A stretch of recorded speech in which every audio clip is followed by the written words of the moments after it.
On apprenait hier soir que le premier cas de Mpox en Europe a été détecté en Suède et que d'autres cas se feront très probablement connaître dans les jours qui viennent selon les conclusions et l'avertissement de l'OMS. L'Organisation mondiale de la santé a déclaré avant-hier l'urgence sanitaire internationale face à la virulence de ce qu'on a longtemps appelé la variole du singe, concentrée récemment en République démocratique du Congo, mais qui déborde aujourd'hui ses frontières. Bonjour Camille Bezombe. Bonjour. Merci beaucoup d'être avec nous. Vous êtes médecin spécialiste en maladies infectieuses et tropicales, docteur en épidémiologie et santé publique à l'Institut Pasteur de Paris, post-doctorante au Media Lab de Sciences Po. Vous avez fait votre thèse sur la variole du singe en République démocratique du Congo et particulièrement travaillé sur les racines écologiques et sociales des maladies infectieuses. D'abord, pour commencer par le commencement, quand et où la variole du singe est-elle apparue la première fois sur un être humain? Est-ce qu'on se rappelle ce moment-là? Par quel médecin? Qu'est-ce qu'on en sait de ce jour-là? Ben oui, effectivement. Donc le premier cas humain de variole du singe, donc de Mpox, nouvellement nommé Mpox, est apparu en 1970 en République démocratique du Congo. En fait, ça a été découvert dans le cadre des campagnes d'éradication de la variole. Et c'est pas rien, parce que c'est aussi en lien, ces deux virus qui sont des virus de la même famille. Et donc c'est dans le cadre de ces campagnes d'éradication de la variole où on cherchait à dépister les derniers cas de variole qu'on a découvert, en paniquant un peu, un enfant avec des pustules à nouveau, en se disant mince, on a un nouveau cas de variole. Et en fait, on s'est rendu compte que c'était le virus monkeypox, donc le virus de variole du singe. C'était un tout petit enfant, 9 mois, je crois, c'était un bébé. Ouais. Alors, en pleine campagne d'éradication de la variole, vous nous dites que ce sont des virus de la même famille, des orthopoxvirus, me semble-t-il, donc des virus à ADN qui se ressemblent morphologiquement. Est-ce qu'on peut imaginer, bien sûr, sans remettre en cause la vaccination, à l'époque, la variole a tué entre 300 et 500 millions de personnes. Donc, il ne s'agit pas de dire ça, mais est-ce qu'on peut imaginer que c'est parce que la variole a été éradiquée par la vaccination que le virus a créé une sorte de mutant, le Mpox? Est-ce que ça fait partie des hypothèses? Non, pas du tout. C'est pas un mutant. C'est deux virus qui coexistent, qui sont de la même famille.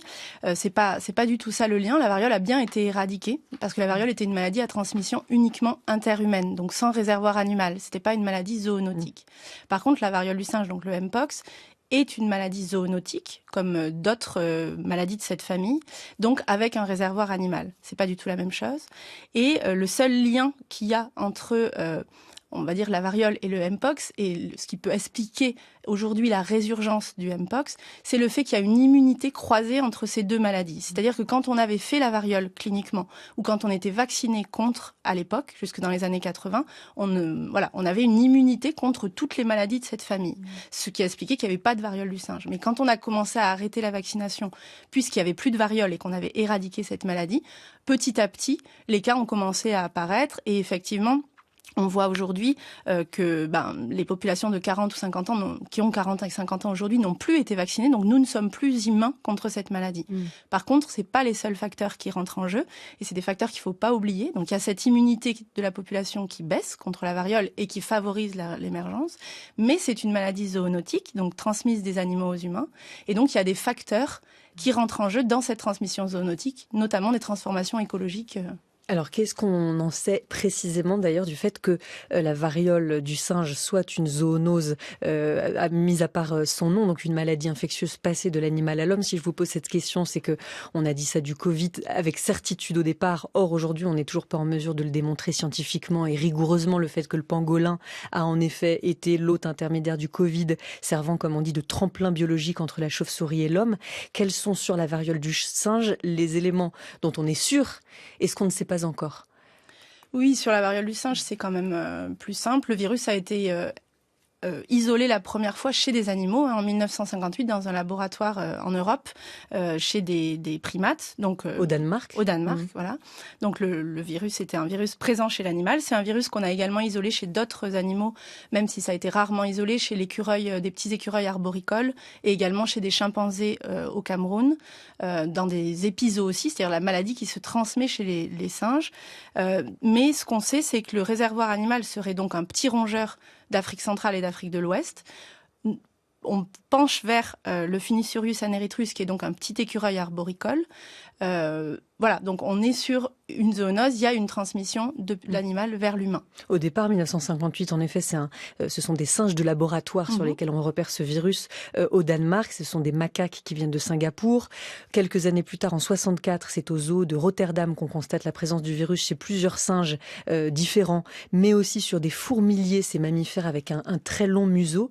Est-ce que toutes les zoonoses finissent par muter un jour en une souche qui ne sera présente ensuite plus que chez l'humain? C'est-à-dire, est-ce qu'aujourd'hui, le Mpox qu'on trouve chez les habitants de République démocratique du Congo, c'est encore cette souche-là qu'on trouve chez les animaux? Alors ça, c'est très intéressant parce qu'effectivement, on se retrouve là avec plusieurs maladies différentes, que ce soit le VIH dans les années 80, maintenant Ebola et récemment le Mpox, avec des maladies qui quittent leur réservoir zoonotique pour devenir strictement interhumaines. C'est ce qui s'est passé pour le VIH, donc qui était une maladie zoonotique qui est maintenant strictement interhumaine. C'est ce qui s'est un peu passé pour Ebola, même s'il y a encore des introductions. Et pour le Mpox, en 2022, l'épidémie qui a touché l'Europe et le reste du monde, effectivement, est devenue strictement interhumaine. Et c'est pas exact, enfin c'est le même virus, mais c'est un sous-clade de ce virus qui se transforme quand il devient strictement interhumain. Un clade, C-L-A-D-E, c'est le terme qu'on emploie pour le Mpox, clade 1, clade 2. Est-ce que ça veut dire tout simplement souche? Pourquoi est-ce qu'on dit clade? Voilà, il y a le virus Mpox qui s'est divisé en 2 souches, clade 1, clade 2, et qui maintenant se sous-divise à mesure que les épidémies progressent. Donc le clade 1, par exemple, c'est celui qu'on trouve en Afrique centrale qui est identifié comme le plus virulent. Le clade 2 circule davantage en Afrique de l'Ouest et c'est celui qui était apparu en 2022 en Europe, qu'on avait même détecté à Paris. En Suède, là, le cas qui a été révélé hier, est-ce qu'on sait si c'est le clade 1? Je crois que c'est ça, c'est le clade 1. Est-ce que ça veut dire que c'est nécessairement quelqu'un qui rentrait d'Afrique centrale? C'est le clade 1B, donc c'est vraiment celui qui est impliqué en ce moment en Afrique centrale et en Afrique de l'Est. Donc oui, c'est quelqu'un qui avait voyagé dans ces pays.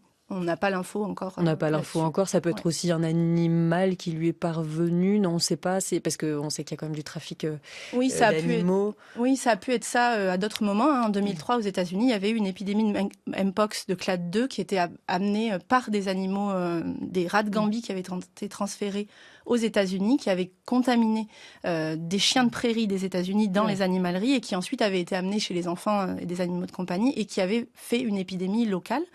Là, on est plutôt dans l'hypothèse d'une transmission interhumaine depuis l'Afrique centrale ou l'Afrique de l'Est. Le taux de mortalité de ce clade 1B est supérieur à celui du clade 2, donc la souche 2. De quel ordre à peu près ? Alors, en fait, le problème d'une létalité, c'est que tout dépend du contexte dans lequel la maladie survient. Donc, le clade 2 était connu en Afrique de l'Ouest pour avoir une létalité autour de 1%. Quand il est arrivé en Europe, on est maintenant à 0,1% de létalité parce qu'il y a des capacités de prise en charge qui sont pas les mêmes. Pour le clade 1 en Afrique centrale, moi j'ai travaillé en République centrafricaine, on était entre 4 à 9% de létalité parce que chez les enfants, par exemple, il y a une plus forte létalité. Ou chez les personnes immunodéprimées, il y a aussi une plus forte létalité. Mais ce qui est très important à prendre en compte, c'est que la létalité dépend du contexte de prise en charge. Si on a toutes les capacités de soins, des antibiotiques, des solutés de réhydratation, des capacités de réanimation, la létalité diminue bien sûr. C'est pour ça notamment que en République démocratique du Congo, c'est difficile de savoir si la mortalité de ce virus est liée à la virulence du virus ou au manque de moyens en République démocratique du Congo pour soigner rapidement et efficacement. Par exemple, cette dame qui a été interrogée par la Deutsche Welle le 8 août dernier, c'est une déplacée de guerre, elle vit à Goma et ses 4 enfants l'ont eu.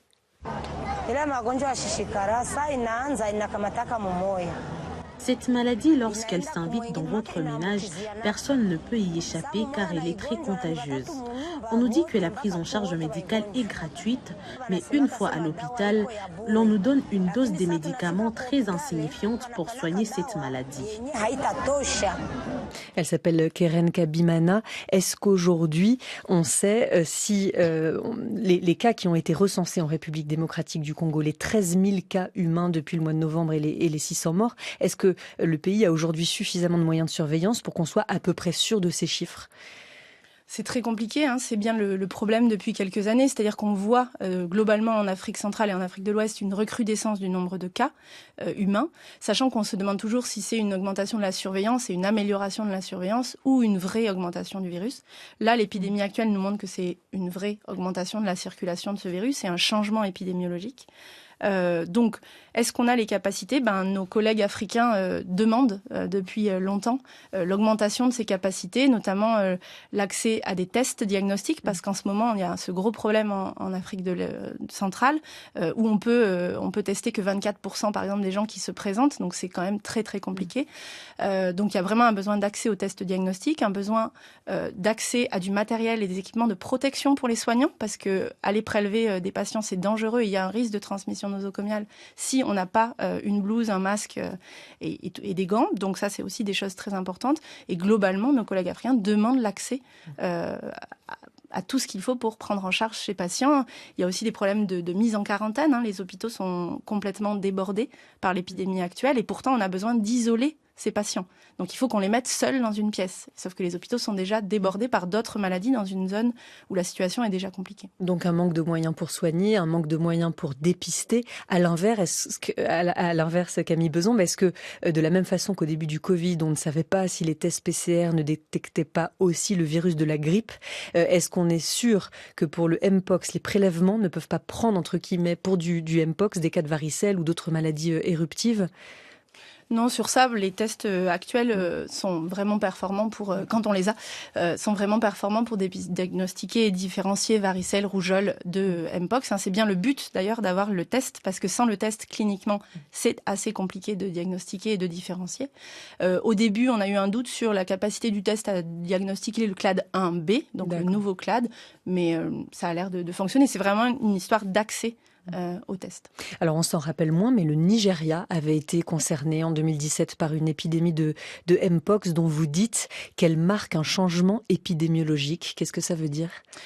Oui, jusqu'à 2017 au Nigeria, le Mpox en Afrique, que ce soit en Afrique de l'Ouest ou en Afrique centrale, c'était une maladie zoonotique, donc toujours avec des introductions depuis un réservoir animal, même si on ne connaît pas parfaitement le réservoir animal, qui ensuite pouvait se répandre à l'intérieur d'une famille. C'est-à-dire que si quelqu'un était touché à partir du réservoir animal, toute la famille souvent était touchée, parce qu'il y avait quand même une proximité qui était favorable à la transmission. Mais souvent, ça touchait des petits villages un peu reculés dans des zones non connectées, pas sur des grands axes. Donc, l'épidémie se calmait toute seule ou en isolant la famille, et puis ça allait mieux. Par contre, à partir de 2017 au Nigeria, on est rentré dans une épidémie qui a touché des zones urbaines. Et le Nigeria est une zone densément peuplée, et où on a vu apparaître, la maladie ne touchait plus seulement des enfants, mais aussi des adultes, et notamment des hommes adultes. Donc c'était aussi un changement épidémiologique. Et puis on a fini par identifier une transmission interhumaine, et notamment par contact sexuel au Nigeria déjà. Donc c'était vraiment un changement. Le virus sortait un peu de ces zones où on avait l'habitude de le voir. Et c'est depuis le Nigeria qu'il a ensuite été exporté, entre guillemets, à Singapour, en Israël, en Angleterre, jusqu'à toucher l'ensemble du continent européen en 2022. Est-ce qu'une fois exporté hors du continent africain, le virus provoque les mêmes symptômes ? Vous dites déjà que le mode de transmission n'est plus le même. Alors déjà, pourquoi ? Et les symptômes sont-ils les mêmes ? Alors ça, c'est intéressant parce qu'effectivement, quand on est en transmission directement de l'animal à l'humain, en tout cas en République centrafricaine, là où j'ai travaillé, on voyait des cas plus sévères. Peut-être parce que la charge virale était élevée lors de cette transmission, donc on avait déjà des cas très sévères. Ce qu'il faut savoir, c'est que les présentations entre clade 1 et clade 2 sont pas tout à fait les mêmes. Le clade 1, donc en Afrique centrale, c'est vraiment l'ensemble du corps qui est touché avec des lésions très importantes. Et puis le clade 2, c'était des lésions moins importantes. Et ce qui s'est passé quand il est parti, on va dire, dans le reste du monde, c'est qu'en fait, la transmission a changé. Donc, on est passé dans cette transmission par contact sexuel. Donc, effectivement, il y a eu plus de lésions génitales, anales ou orales, parce le virus allait un peu à l'endroit où il avait été mis. Mais c'était pas le cas au départ. C'est-à-dire que c'est au fur et à mesure que le virus a été on voyait au Nigeria plus de lésions sexuelles. Mmh. Donc on se disait qu'il se passait quand même quelque chose probablement, mais c'est toujours pareil, c'est un peu compliqué. Et ça, c'est très important. C'est aussi ce qui se passe en ce moment en République démocratique du Congo. Il y a cohabitation aussi des deux modes de transmission. Et ça rend très compliqué. Peut-être ça, c'est vraiment important de le dire. En fait, l'OMS l'a dit, s'il déclare cette urgence aussi de portée internationale, c'est parce que on fait face à 3 épidémies différentes. Il y a le clade 2 qui circule toujours, notamment en Afrique du Sud et en Côte d'Ivoire. Il y a le clade 1 standard endémique, c'est-à-dire qui circule habituellement dans les pays d'Afrique centrale, RDC, République centrafricaine, République du Congo, qui circule encore et notamment par transmission zoonotique. Et puis en parallèle, il y a le clade 1B qui circulent par transmission interhumaine et notamment par voie sexuelle, mais pas que, parce qu'il y a aussi des transmissions de la mère à l'enfant, des transmissions dans les écoles. Donc on fait face à une triple épidémie avec des modes de transmission différents. Et ça, c'est très compliqué pour mettre en place une réponse cohérente et des messages de sensibilisation cohérents. D'autant qu'en République démocratique du Congo, on manque de moyens aujourd'hui pour comprendre à peu près comment le virus circule, si les souches faisaient l'objet d'un examen approfondi, d'un séquençage, on aurait une cartographie très claire, mais là c'est pas le cas encore aujourd'hui. Alors les symptômes de la maladie, Camille Bezombre, vous l'avez rappelé, les plus spectaculaires, ce sont ces éruptions cutanées sur le visage.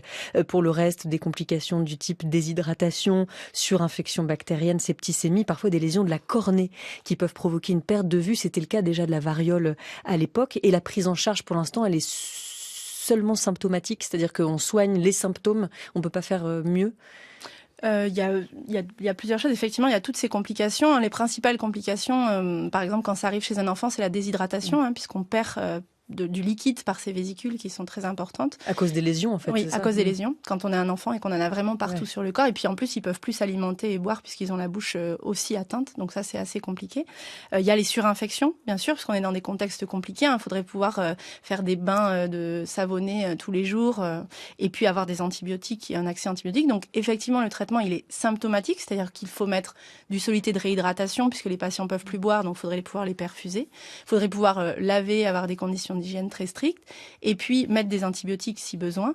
Et ensuite, il existe un traitement antiviral qui a été développé récemment, le Tecovirimat, dont il y a eu certains essais, notamment en Afrique, et puis pendant l'épidémie de 2022, qui a aussi permis de diminuer la durée des lésions, notamment, ce qui est intéressant pour la contagion. On en parlera plus longuement tout à l'heure après le journal de 8h. Camille Bezombre, vous nous expliquerez aussi ce que vous entendez par une approche globale de la santé telle que vous la défendez, et notamment dans le cas de ces épidémies virales. Avant ça, comme chaque matin, une histoire des préjugés par Xavier Mauduit et Jeanne Guéroux. 7h, 9h, les matins d'été. Julie Gacon. Nous sommes toujours avec notre invitée Camille Bezombre, médecin spécialiste en maladies infectieuses et tropicales, docteur en épidémiologie et santé publique à l'Institut Pasteur de Paris, post-doctorante au Media Lab de Sciences Po.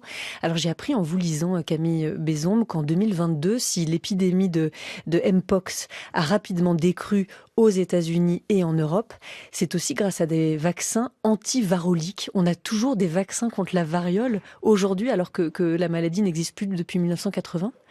Eh ben oui, effectivement, en fait, on avait conservé des vaccins. La variole, vous savez, ça fait débat, ça a fait débat pendant la guerre froide, mais on avait conservé 2 stocks de vaccins, 2 stocks de virus en ex-URSS et aux États-Unis.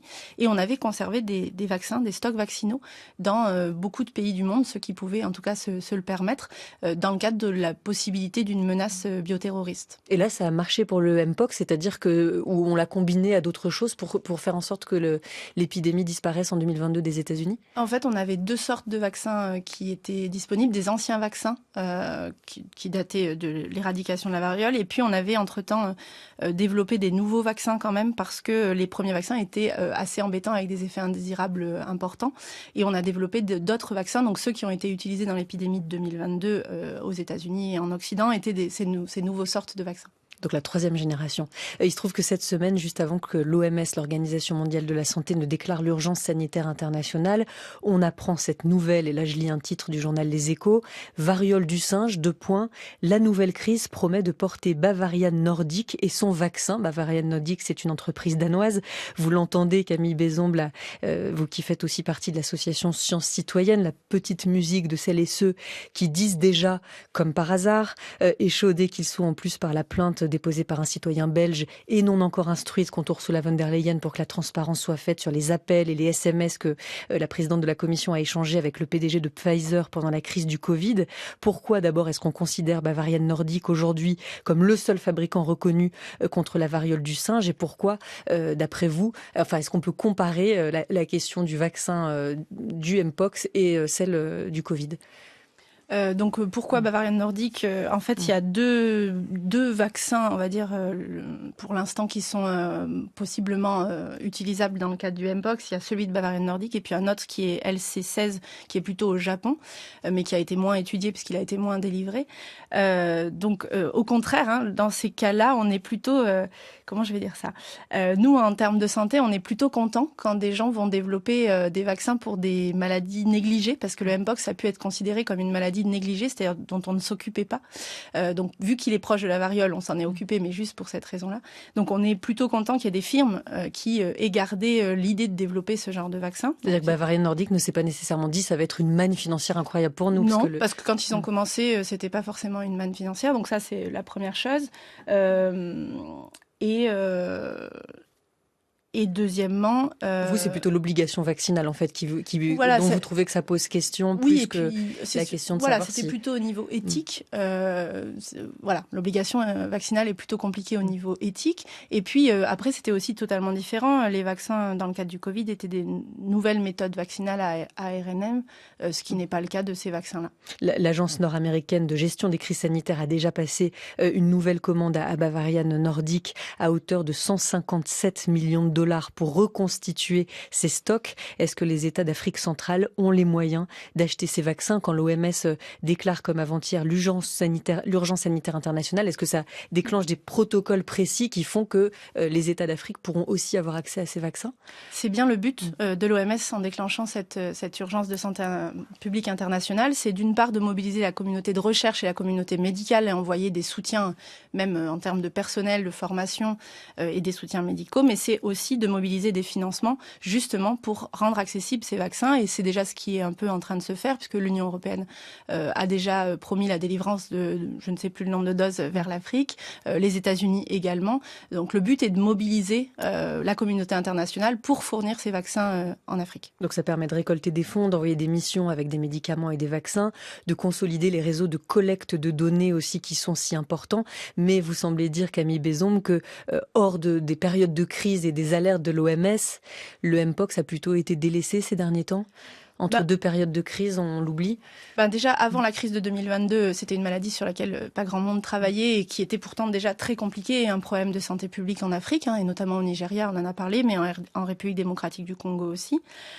Et surtout, entre 2022 et cette alerte mondiale avec le clade 2 et 2024 avec cette alerte mondiale et le clade 1, on n'a effectivement peut-être pas mis en place suffisamment de mesures. Et d'ailleurs, l'OMS, en mettant fin à la première urgence de santé publique, avait dit il nous faut maintenir la vigilance quand même et donner les moyens. Et c'est vrai qu'en Afrique, il n'y a pas eu accès à la vaccination pour prévenir la dissémination, cette fois, du clade 1, et notamment pour les travailleurs de santé en Afrique qui sont au contact direct de cette maladie et qui n'ont pas été vaccinés.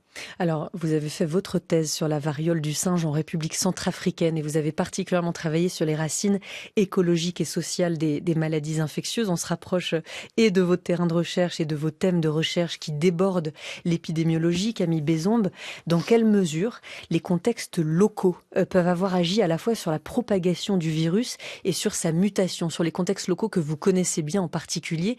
Quels indices déjà êtes-vous en mesure de nous donner pour dire il y a quand même un contexte local qu'on ne peut pas oublier dans la propagation du virus?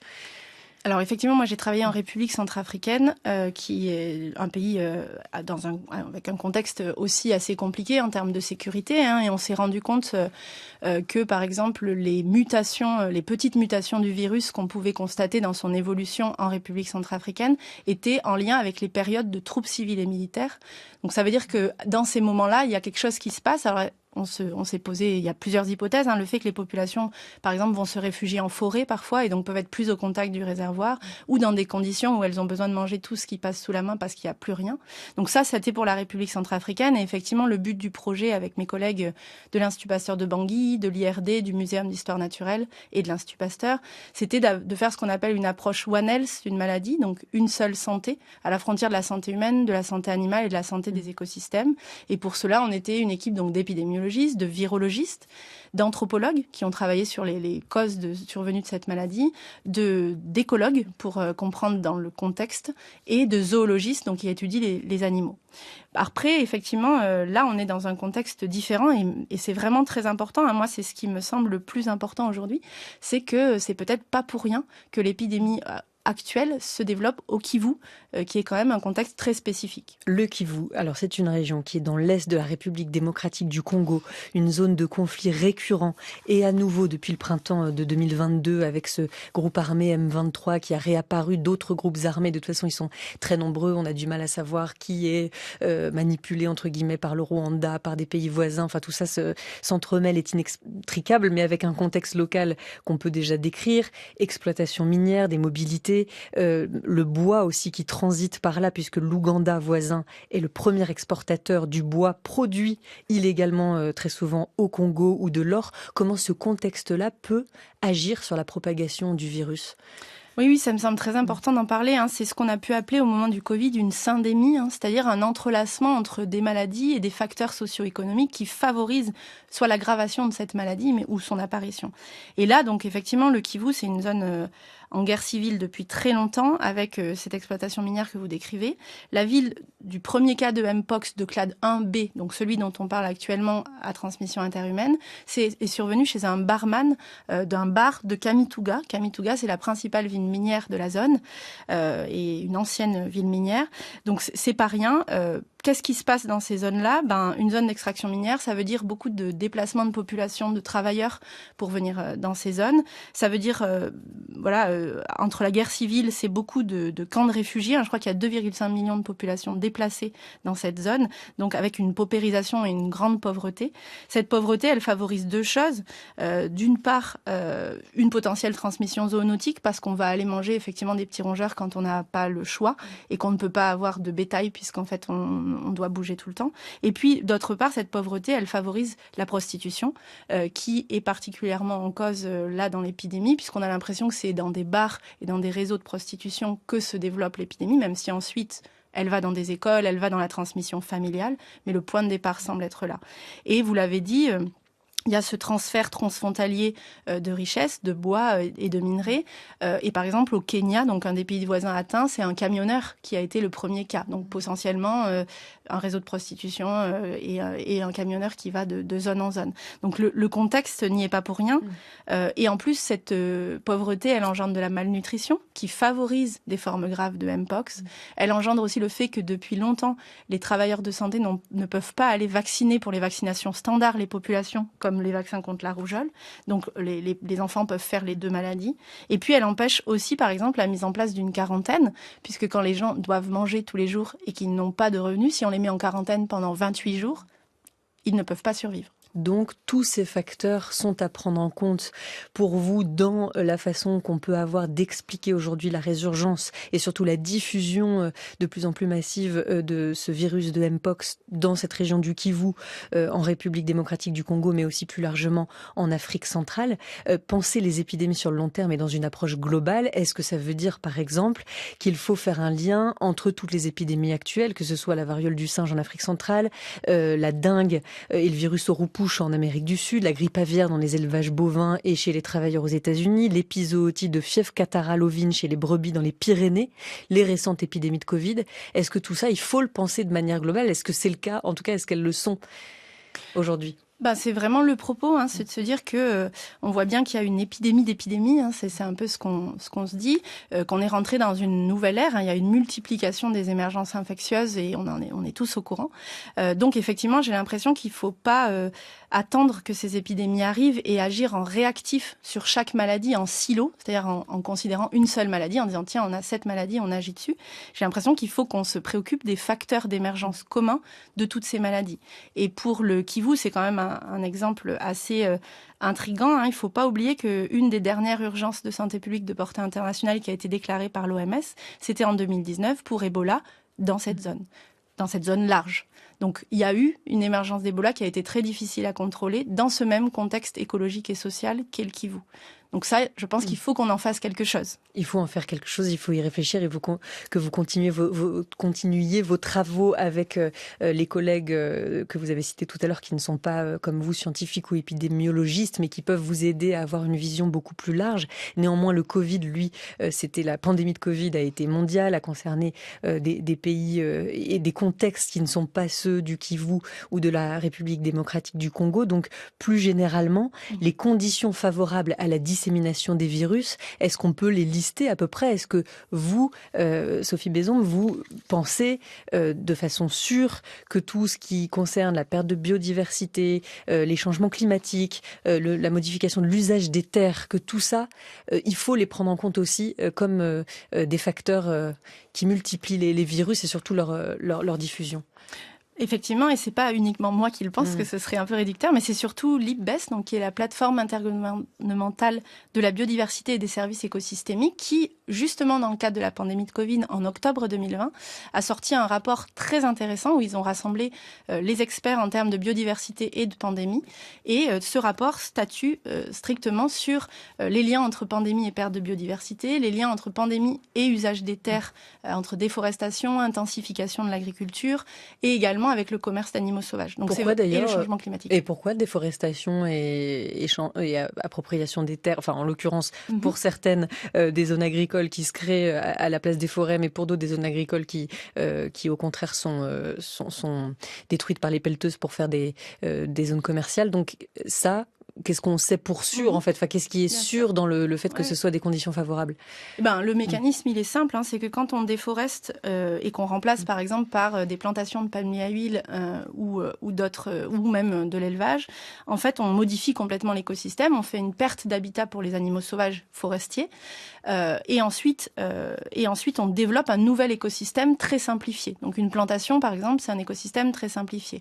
Et pour le Mpox, on n'a pas encore de preuves, mais effectivement on se demande aussi si il n'y a pas une prolifération de ces petits écureuils arboricoles qui se nourriraient de fruits du palmier et qui pourraient nous montrer qu'il y a de plus en plus de ces petits écureuils. D'autre part, ça c'est aussi important, c'est que quand on perd ces habitats forestiers, souvent on perd les grands prédateurs et du coup on a un déséquilibre de l'écosystème. C'est-à-dire que l'écosystème est censé être composé de grands prédateurs, d'espèces consommatrices et d'espèces productrices. Et là, nous, on a souvent plus de grands prédateurs et une prolifération d'espèces qu'on appelle opportunistes, c'est-à-dire qui vivent au contact des humains, et notamment les rongeurs et les moustiques, on est bien placé pour le savoir. Et en fait, ce sont particulièrement ces espèces-là qui sont porteuses du plus grand nombre de virus et qui rentrent le plus en contact avec nous.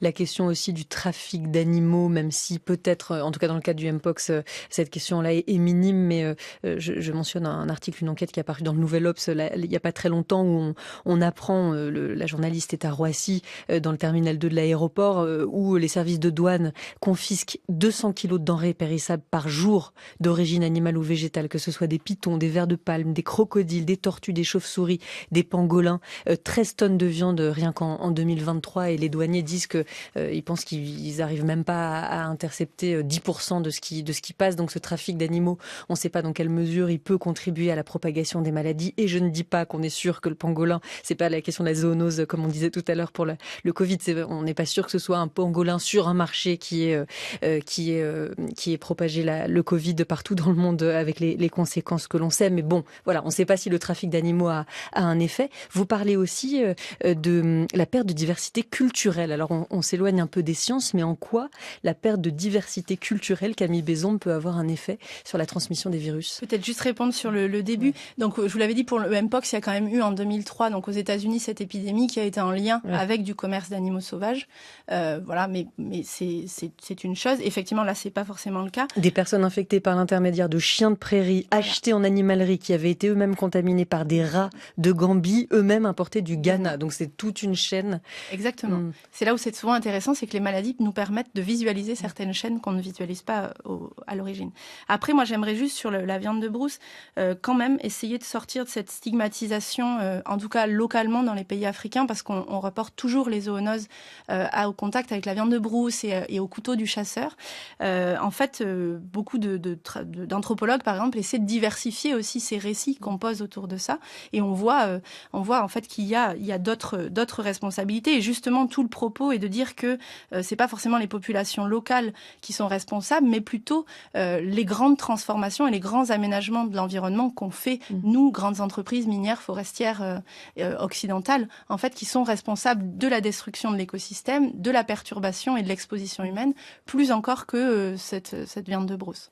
Donc, vous nous parliez aussi, parmi les vecteurs de ces virus, il y a le fait que les changements climatiques favorisent les déplacements des moustiques, des tiques. Et pour ça, on a des approches, je ne sais pas s'il faut dire antibiotiques, mais contre la vie. On a par exemple développé contre le paludisme, la façon dont on élimine maintenant des moustiques qui portent le paludisme en les modifiant génétiquement.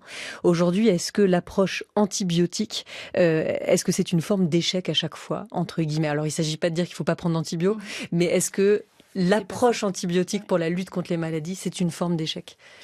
Oui, alors c'est pas exactement ça. C'est-à-dire que quand on parle d'approche antibiotique, c'était un auteur qui a sorti ça pendant la pandémie de Covid, c'est pour dire littéralement un peu contraire au mécanisme d'évolution du vivant.